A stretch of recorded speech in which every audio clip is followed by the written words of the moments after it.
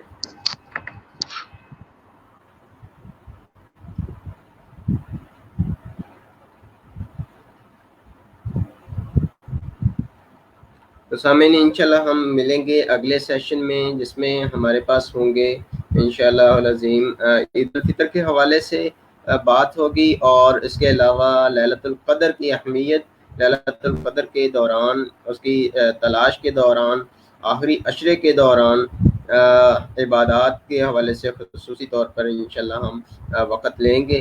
تو اللہ تعالیٰ سے دعا ہے کہ اللہ تعالیٰ ہمیں مزید اس پہ جو ہے وہ آپ کے لیے بہتر چیز، بہتر بات اور بہتر معلومات لے کے آنے کی توفیق دے، اور اللہ تعالیٰ ہم سب کا حامی ناصر ہو.